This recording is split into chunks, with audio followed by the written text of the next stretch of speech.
আসসালামু আলাইকুম। এই মুহূর্তে আপনার বাজেট যদি হয়ে থাকে 20,000 টাকার আশেপাশে এবং এই বাজেটে আপনি একটা প্রিমিয়াম ফ্ল্যাগশিপ লেভেলের ক্যামেরা ফোন কেনার কথা ভাবছেন, তাহলে আপনার জন্য পিক্সেল 6a হতে পারে সবথেকে পারফেক্ট চয়েস।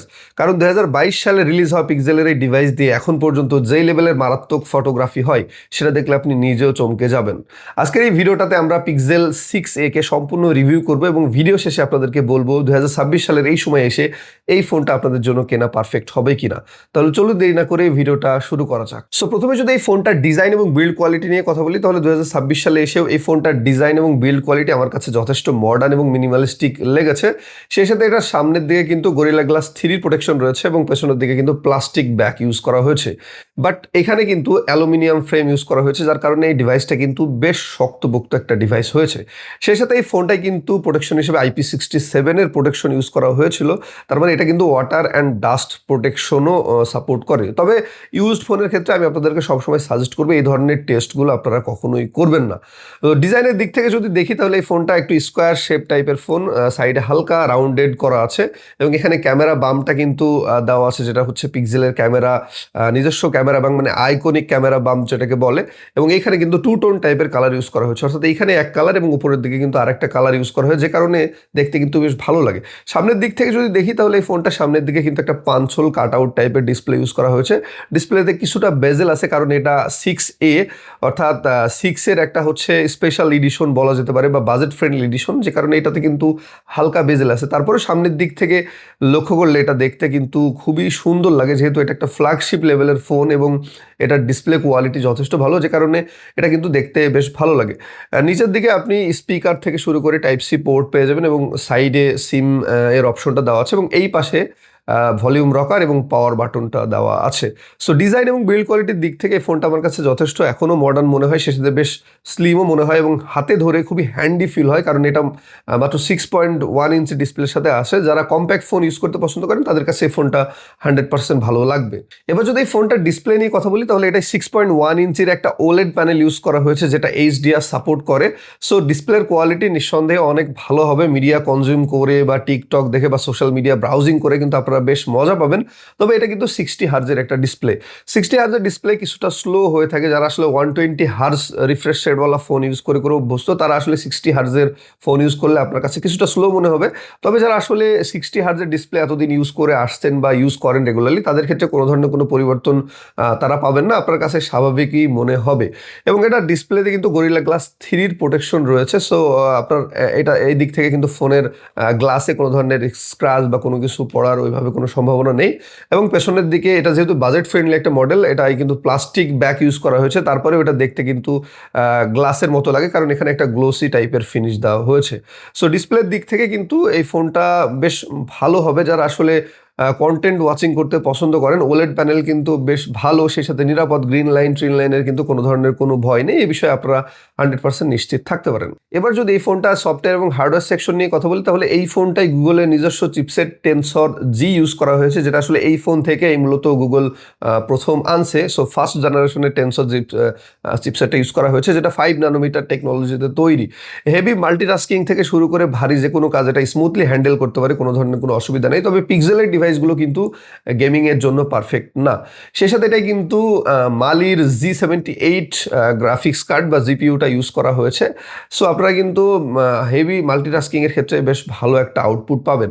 সেই সাথে এটা র্যাম এবং রোম নিয়ে যদি কথা বলি, তাহলে 6GB র্যামের সাথে এই ফোনটা আসে, সেই সাথে 128GB ইন্টারনাল স্টোরেজ পেয়ে যাবেন। বাংলাদেশে 128GB ইন্টারনাল স্টোরেজটাই বেশি পাওয়া যায়, 256 বা এই ধরনের ইউনিটগুলো খুবই রেয়ার। সেই সাথে এই ফোনটাই কিন্তু অ্যান্ড্রয়েড 16 এই মুহূর্তে রান করতেছে এবং আরও 2-1টা মেজর আপডেট কিন্তু পেয়ে যেতে পারে। সফটওয়্যার আপডেটের ক্ষেত্রে গুগল কিন্তু অন্যান্য যে কোনো ডিভাইসের থেকে সবার প্রথম হয়ে থাকে, এটা আপনারা সবাই জানেন। আপনি সফটওয়্যার আপডেট, সিকিউরিটি আপডেট সব সময় গুগলের ডিভাইসগুলোতে বেশি পাবেন। সো 2022 সালে রিলিজ হওয়া ডিভাইস হলো, এটা কিন্তু অ্যান্ড্রয়েড 16 বা অ্যান্ড্রয়েড 17, 18, 16 তো এই মুহূর্তে রান করতেছে, 17, 18 বা 20 পর্যন্ত কিন্তু আপডেট পেলেও পেতে পারেন। এবং অবশ্যই এটা একটা 5G ডিভাইস, সেই সাথে ডুয়েল সিম ইউজ করার সুবিধা থাকছে। আপনারা একটা ন্যানো সিম এবং সেই সাথে একটা ই সিম ইউজ করতে পারবেন। সো ডুয়েল সিম ইউজ করার কিন্তু সুবিধা রয়েছে। নেটওয়ার্ক সেকশন নিয়ে যদি কথা বলি, তাহলে পিক্সেলের ডিভাইসগুলোতে কিছুটা নেটওয়ার্ক ইস্যু থাকে, এটা আপনারা সবাই জানেন। তবে যারা শহরে আছেন বা ভালো একটা নেটওয়ার্কের এলাকায় আসেন তাদের ক্ষেত্রে কিন্তু নেটওয়ার্কের তেমন প্রবলেম হবে না, কিন্তু যারা একেবারেই গ্রাম অঞ্চলে থাকেন যেখানে টাওয়ারের খুবই সমস্যা, নেটওয়ার্ক নেই, তাদের ক্ষেত্রে হালকা কিন্তু নেটওয়ার্ক ইস্যু আপনারা ফেস করতে পারেন। এবার যদি এই ফোনটার মেন সেকশন নিয়ে কথা বলি, অর্থাৎ ক্যামেরা নিয়ে কথা বলি, তাহলে ভাই 2026 সালে এসেও এটার ফোনের ক্যামেরা একেবারে ফ্ল্যাগশিপ লেভেলেরই আছে। এর আগে যে ধরনের আউটপুট পাওয়া যায় পুরা মাথা নষ্ট করা। এর পেছনের দিকে 12 মেগাপিক্সেল প্লাস 12 মেগাপিক্সেলের দুইটা সেন্সর ইউজ করা হয়েছে, একটা হচ্ছে মেইন সেন্সর আর একটা হচ্ছে আলট্রা ওয়াইড সেন্সর, এবং সামনের দিকে 8 মেগাপিক্সেলের একটা সেন্সর ইউজ করা হয়েছে। পেছনের এই সেন্সরটা দিয়ে আপনি দুর্দান্ত লেভেলের ফটোগ্রাফি করতে পারবেন, বিশেষ করে যারা পোর্ট্রেট মোডে ছবি তুলতে পছন্দ করেন তাদেরকে মাথা নষ্ট আউটপুট দিবে। এবং মেগাপিক্সেলতে আসলে খুব বেশি ম্যাটার করে না, তারা কিন্তু পিক্সেলের ডিভাইসগুলো দেখলে বুঝতে পারবেন। মাত্র 12 মেগাপিক্সেলের সেন্সর দিয়ে এটা যে ধরনের আউটপুট দেয়, সত্যি অন্যান্য ফোনগুলো বা চাইনিজ ডিভাইসগুলো 100 মেগাপিক্সেলে ওই ধরনের আউটপুট কোনোভাবে দিতে পারবে না। সেই সাথে নাইট মোড থেকে শুরু করে আলট্রা ওয়াইড থেকে শুরু করে প্রত্যেক জায়গায় আসলে এটা আপনাকে এখন পর্যন্ত মারাত্মক ছবি তুলে দেবে। অর্থাৎ এখন বর্তমানে 50,000 টাকার আশেপাশে যেসব ব্র্যান্ড নিউ ফোন পাওয়া যাচ্ছে সেগুলোর সাথে এটার ক্যামেরা যদি কম্পেয়ার করি আমি, তাহলে এটার ফটোগ্রাফি 100% এগিয়ে থাকবে। বিশেষ করে পোর্ট্রেট মোডে এর ধারে কাছে অন্যান্য ডিভাইসগুলো আসতে পারবে না। ভিডিওগ্রাফিতেও এই ফোনটা বেশ এগিয়ে থাকবে। 4K 60 FPS এ ভিডিও করার সুবিধা থাকছে পেছনের ক্যামেরা দিয়ে, সামনের ক্যামেরায় 1080p-তে 30 FPS এ ভিডিও করতে পারবেন, এবং ভিডিও কোয়ালিটি যথেষ্ট সুন্দর হবে, ভালো হবে। 2026 সালে এসেও এটার ভিডিওগ্রাফি বা ভিডিও কোয়ালিটি দেখে আপনার কাছে মনে হবে না এটা একটা ব্যাকডেটেড ডিভাইস।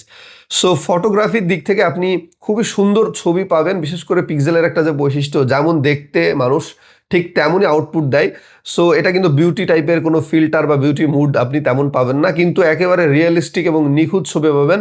সেই সাথে পেছনের দিকে নিখুঁত ব্লার করে দেয়, এবং ছবি তোলার পর কিন্তু একটু সময় নেয় প্রসেস করতে পিক্সেলের প্রত্যেকটা ডিভাইস, সেটা আপনারা অনেকেই জানেন। সো একটু সময় দিলে কিন্তু ছবিগুলো মারাত্মক লেভেলের হয়ে যায়। সো ফটোগ্রাফি ভিডিওগ্রাফির দিক থেকে আসলে পিক্সেলের ডিভাইসগুলো তুলনায় হয় না, আর মেইনলি পিক্সেলের ফোনগুলো মানুষ ফটোগ্রাফি ভিডিওগ্রাফির জন্যই কিনে থাকে। সো আপনি যদি স্পেশালি একটা ভিডিওগ্রাফি বা ফটোগ্রাফির জন্য কন্টেন্ট ক্রিয়েশনের জন্য ফোন নেন, তাহলে পিক্সেল 6 আপনার জন্য নিঃসন্দেহে এখনও best value for money device হতে পারে। এই ফোনটার ব্যাটারি সেকশন নিয়ে যদি কথা বলি, তাহলে এটা 4400 mAh এর ব্যাটারি ইউজ করা হয়েছে। সেই সাথে আপনারা 18 ওয়াটের ফাস্ট চার্জিংয়ের সুবিধা পাচ্ছেন, এবং PD 3.0 সাপোর্ট থাকায় এটাই কিন্তু আপনি 50% পর্যন্ত চার্জ করে নিতে পারবেন 30 মিনিটের আশেপাশে। এবং ব্যাটারি ব্যাকআপ নিয়ে যদি কথা বলি, তাহলে মোটামুটি ভালো ব্যাটারি ব্যাকআপ আমি পাচ্ছি, যেহেতু এটা একটা স্টক অ্যান্ড্রয়েডের ফোন, ক্লিন ইউআই দেওয়া আছে, কোনো ধরনের কোনো ব্লুটুথ বা আজে বাজে অ্যাপস নাই। সো আপনারা কিন্তু মোটামুটি ভালো ব্যাটারি ব্যাকআপ পাবেন। নর্মাল ইউজে সারাদিন মানে ইজিলি চলে যাবে। হেভি মাল্টিটাস্কিংয়ের ক্ষেত্রে বা হেভি ইউজারদের ক্ষেত্রে হয়তো বা সন্ধ্যার পরে বা রাতে আপনাকে অবশ্যই ফোনটাকে চার্জ দিতে হতে পারে। সেই সাথে এটা সাউন্ড কোয়ালিটিও যথেষ্ট ভালো, কারণ এটা স্টেরিও সাউন্ড ইউজ করা হয়েছে, ডলবি সাপোর্টেড আছে। সো আপনারা কিন্তু বেটার একটা সাউন্ডের আউটপুটও পাবেন এই ডিভাইসটা থেকে। সো আপনাদের যাদের বাজেট 20 থেকে 21,000 টাকা এবং এই বাজেটের মধ্যে আপনারা একটা ভালো ডিভাইস কেনার কথা ভাবছেন, তারা কিন্তু পিক্সেল 6a নিয়ে নিতে পারেন। আর যারা আসলে ফোন কেনার জন্য একটা ট্রাস্টেড শপ খুঁজতেছেন, তারা কিন্তু আমার শপ টেকবস বিডি থেকে এই ধরনের ইউজড এবং প্রিমিয়াম কোয়ালিটির A++ গ্রেডের ফোনগুলো কিনে নিতে পারেন 100% ট্রাস্টের সাথে, এবং 10 দিনের রিপ্লেসমেন্ট গ্যারান্টির সুবিধা থাকবে ইনশাল্লাহ। আমি শুধু পিক্সেলই বিক্রি করি না, আমার কাছে আপনারা আইফোন থেকে শুরু করে স্যামসাং এবং লোয়ার মিড রেঞ্জ বা এন্ট্রি লেভেলের ডিভাইসগুলো পেয়ে যাবেন। আমি আমার পেজের লিঙ্ক ডেসক্রিপশন বক্সে দিয়ে দেবো, আপনারা ওখান থেকে ভিজিট করে আসবেন। তো এই ছিল আজকের মতো। ভিডিওটি কেমন লাগলো অবশ্যই কমেন্ট করে জানাবেন, এবং নেক্সটে কোন ফোনের রিভিউ চান সেটাও জানাবেন। আর অবশ্যই আমার চ্যানেলটি সাবস্ক্রাইব করতে ভুলবেন না। ধন্যবাদ সবাইকে, ভালো থাকবেন।